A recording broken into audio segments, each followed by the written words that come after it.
Hello friends, welcome back to my channel kids and Sarita's wonder life. Friends, आप सभी का हमारे चैनल में बहुत बहुत स्वागत है। आप सब लोग कैसे हैं? आई होप आप सब लोग बहुत अच्छे होंगे। ईश्वर से हमारी यही प्रार्थना है, आप सब लोग स्वस्थ रहें, मस्त रहें, अपनी ज़िंदगी में यूँ ही आगे बढ़ते रहें, तरक्की करते रहें। तो दोस्तों, आज है 12 अक्टूबर और डे है सैटरडे और आज दशहरा भी है। तो सबसे पहले आप सभी को मेरी तरफ से और मेरी पूरी फैमिली की तरफ से दशहरा की ढेर सारी शुभकामनाएं। माता रानी की कृपा आप सब पर बनी रहे और यूं ही माता रानी का प्यार और दुलार हम सबको मिलता रहे। सभी गमों से माता रानी हम लोगों को दूर रखें, बस यही हमारी माता रानी से प्रार्थना है। तो दोस्तों, आज हम आ गए हैं अपने भतीजे के मुंडन में और आज बहुत जगह ना नवमी भी है, दसवीं भी है, मतलब दोनों चीज़ें इस बार हर जो है तिथि दो दो दिन थी, मतलब अष्टमी भी 2 दिन थी, सप्तमी भी 2 दिन थी। तो मॉर्निंग के टाइम पे तो नवमी थी, अभी सेकंड मीटिंग से ना दसवीं लग गई है। तो आज हमारे घर में पूजा भी थी ससुराल में, मतलब देवता देवता पूजा थी। तो हम वहीं थे। हमने लास्ट ब्लॉग में आपको दिखाया कि हम क्योंकि चाचा के यहाँ से पार्टी करना था और नवमी का देवता पूजा चले गए करना था। वैसे मम्मी करती हैं लेकिन फिर भी खाना बनता है सब, तो फिर उसमें हेल्प करवानी रहती है। तो अभी यहाँ मुंडन शुरू हो चुका है।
तो देखिए काफ़ी रो रहा है भैया। बाल बहुत ज़्यादा थे, मतलब किसी किसी बच्चे के कम होते हैं लेकिन इसको बहुत ज़्यादा ही बाल थे, तो पहले उसको कट करना पड़ा था। भाभी ने बोला पहले बड़े बड़े बाल कट कर दीजिए, उसके बाद में फिर जो है मुंडन कीजिए, नहीं तो फिर ज़्यादा दिक्कत होगी। तो इनको ट्रिमर से ही टकला कराया गया था।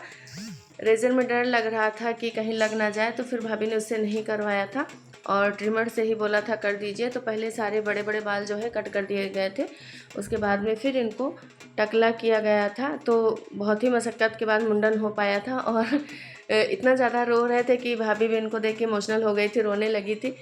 कभी कभी ऐसा होता है ना कि बच्चे का दर्द देखा नहीं जाता, मतलब कुछ समय ऐसा आता है कि इस तरह से बच्चे रोने लगते हैं कि खुद को भी रुलाई आ जाती है। तो भाभी भी बहुत ही ज़्यादा रोने लगी थी, बार बार हम लोग कह रहे थे मत रोइए।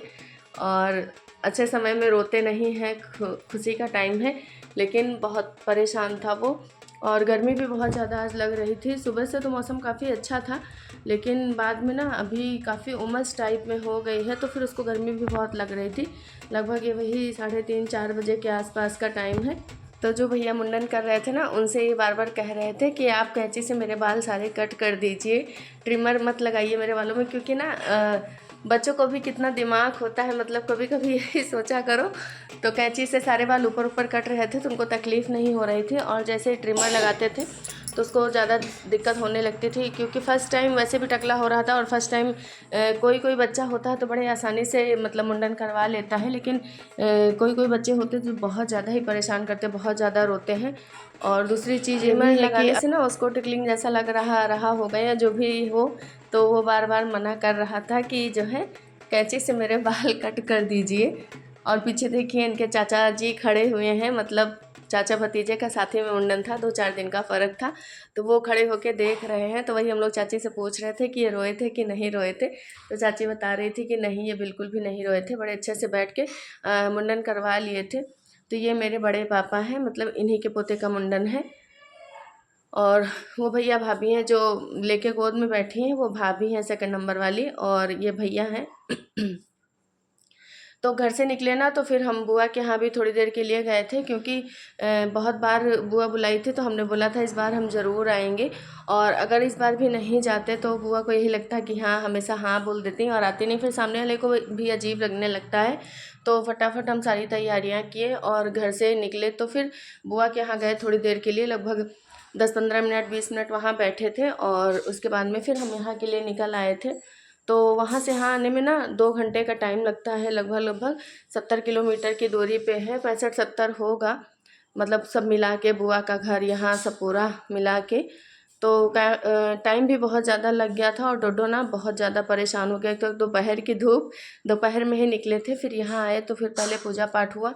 और ये ब्रह्मदेव का स्थान है जहाँ पे इनका मुंडन हो रहा है, तो पहले इनकी पूजा की गई और हवन वगैरह हुआ। उसके बाद में फिर मुंडन स्टार्ट हुआ था।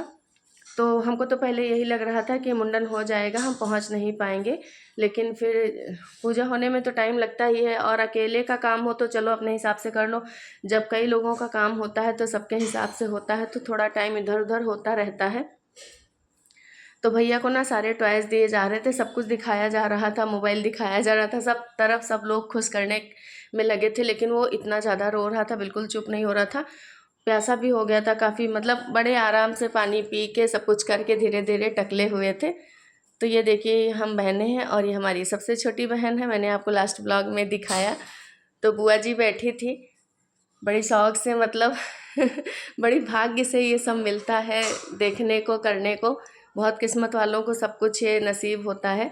तो वही हमसे कह रही थी कि दीदी मेरे कपड़े पहना दीजिए भैया को। तो वो बिल्कुल भी कपड़ा पहनने को भी रेडी नहीं था, बहुत ज़्यादा ही रो रहा था।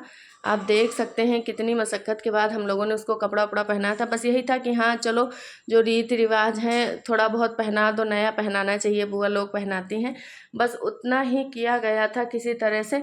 एक तो पूरी बॉडी पे ना सब छोटे छोटे बाल लग गए थे उसको, तो पहले तो वही साफ़ किए गए, वो सब चुभ रहे थे, तो इस वजह से वो ज़्यादा ही इरिटेट हो रहा था, बहुत ज़्यादा ही परेशान था। तो टकला होने के बाद ना थोड़ी देर इनको गाड़ी में बैठा दिया गया था, और एसी चालू करके तो थोड़ा जब रिलैक्स फील किए हैं तब इनको लेके आया गया है। तब भी इनका रोना नहीं बंद था, बहुत ज़्यादा ही परेशान थे, बहुत ज़्यादा रो रहे थे। तो हम लोगों ने भी ना कैसे भी करके इनको फटाफट 1-2 कपड़े पहनाए नए, और थोड़े भाभी ने पहनाए। उसके बाद में फिर इन सब कुछ नहीं पहना पाए थे, क्योंकि बहुत ज़्यादा परेशान किया था। तो ये भव्या ना बोल रही थी, जो मेरी छोटी सिस्टर, उसका नाम भव्या है, तो बोल रही थी कि मेरे कपड़े पहना दीजिए मेरा उसको ना बहुत शौक़ लग रही थी कि मैं मेरे कपड़े पहनाऊँ, लेकिन वो कुछ भी पहनने को नहीं तैयार थे, बस वही बोल रहे थे मुझे शूज़ पहना दीजिए और मुझे कुछ नहीं पहनना है। तो फिर बाद में किसी तरह करके ना भाभी ने उनको सारे कपड़े जो भी पहनाने थे पहनाए, तब जाके थोड़ा शांत हुए हैं। जब सबको देखे, इधर उधर सब देखे, और कोमल ना इनके लिए कमर का लेके आई थी, जब उसका घुंघरू वगैरह देखे बजने लगा, तब उसको देख के थोड़ा शांत हुए थे और बोले थे अब ये मुझे सब कुछ पहना दीजिए, मतलब इशारे में सारी बातें कर रहे थे। तो यही है बच्चों की हरकतें, काफ़ी अच्छा भी लगता है, और मुंडन के बाद ना और अच्छे लगने लगे थे। कोई कोई बच्चा अच्छा लगता, कोई कोई बच्चा नहीं अच्छा लगता, टकला हो जाता है तो, लेकिन ये काफ़ी अच्छे लग रहे थे। तो ये देखिए कोमल लेके आई थी इनके लिए करधन, और कविता तो गले का लेके आई थी लॉकेट। और हमारा जो भी सामान था वो आपको नेक्स्ट व्लॉग में देखने को मिलेगा, क्योंकि हम अपना सारा सामान वहीं मम्मी के यहाँ रखाए थे। हम परसों जब चाची के यहाँ गए थे तो हम सब सामान लेके गए थे, हम वहीं रख दिए थे। हमने सोचा था अब यहीं पार्टी में आना है तो यहीं दे देंगे, तो फिर अचानक से इधर हम आए तो फिर वो सामान उधर ही था, तो फिर हमने सोचा चलो कल पार्टी में दे देंगे। ये देखिए थोड़ा बहुत कपड़ा पहन के चले गए थे, पूरे कपड़े नहीं पहने थे। उसके बाद में फिर इनको ना भाभी ने पहनाया था, जो भी पहनाना था हम लोगों ने दे दिया था। वैसे हमारा कपड़ा और कोमल का कपड़ा वगैरह तो बनवाने में है, तो मतलब हम लोगों के यहाँ यही रीति होती है, मतलब बुआ जो है भतीजे को गिफ्ट देती हैं कुछ ना कुछ मुंडन में, तो फाइनली बुआ लोगों को भी मिलता है। ऐसा नहीं कि बुआ लोगों को नहीं मिलता है, तो हम लोगों को क्या गिफ्ट मिला और क्या नहीं मिला या मिलेगा भी, तो ये आपको सब नेक्स्ट ब्लॉग में देखने को मिलेगा। रेडी हो जाते हैं। तो दोस्तों आज का व्लॉग आपको कैसा लगा आप लोग कमेंट करके ज़रूर बताइएगा। जो भी दोस्त हमारे चैनल पे नए हैं तो प्लीज़ आप लोग हमारे चैनल को सब्सक्राइब कर दीजिएगा, और वीडियो पसंद आए तो एक लाइक कर दीजिएगा, शेयर कर दीजिएगा। तो ये देखिए, ये हमारे यहाँ का ब्रह्मदेव का स्थान है, काफ़ी फेमस है और बहुत ज़्यादा ही मान्यता है यहाँ पे। निकल चुके हैं लखनऊ के लिए। अब आज हम यहीं लखनऊ ही जाएंगे, फिर कल पार्टी हो जाएगी, उसके बाद में फिर निकलेंगे घर के लिए। कल फिर यही होगा कि हाँ, पार्टी के बाद हमको भागना रहेगा, क्योंकि फिर मंडे से स्कूल है बच्चों का, रुक नहीं सकते हैं इस समय। तो बड़ी भागम दौड़ी है और हम यहाँ चले आए थे। उसके बाद में बुआ ने भी फ़ोन किया था कि आई और मिल नहीं पाई, क्योंकि बुआ ना गांव में थी, उनके यहाँ भी मुंडन गांव में हुआ था। पार्टी सारी जो है बाराबंकी में हुई थी, तो हम वहीं बाराबंकी ही गए थे, मतलब वहीं घर गए थे, गांव नहीं गए थे। तो फिर बुआ की भी शिकायत थी, तो क्या किया जाए, समय कम था और अर्जेंट में मुझे यहाँ आना पड़ा, तो सब कुछ एक साथ पॉसिबल नहीं हो सकता है। तो ये देखिए, हम लोग पहुँच गए थे अपने घर के पास। ये हमारे घर का रास्ता है, यहीं से अंदर जाते हैं हमारे घर की तरफ, मतलब जो हमारा मायका है वहाँ। और अभी तो फ़िलहाल हम लोग बड़े पापा के यहाँ जाएंगे, वहीं पे सब लोग इकट्ठा होंगे। उसके बाद में फिर सब लोग वहाँ पे डिनर करेंगे, क्योंकि सबको पहले सब लोग पापा ने बोल दिया था कि सब लोग पहले घर ही चलना, और सब लोग अलग अलग गाड़ियों में थे, तो एक साथ आ पाना संभव नहीं था। सबकी गाड़ियाँ आगे पीछे करके थी। ट्रैफिक तो इतना ज़्यादा था कि पूछिए मत, आपने देखा कितना ज़्यादा ट्रैफिक था। बस यही लग रहा था अब कितनी जल्दी घर पहुंच जाएं और थोड़ा आराम करें, क्योंकि सुबह से ना पूरा भागम दौड़ी, और आज सुबह घर में भी मुझे ना थोड़ा जल्दी उठना पड़ा था।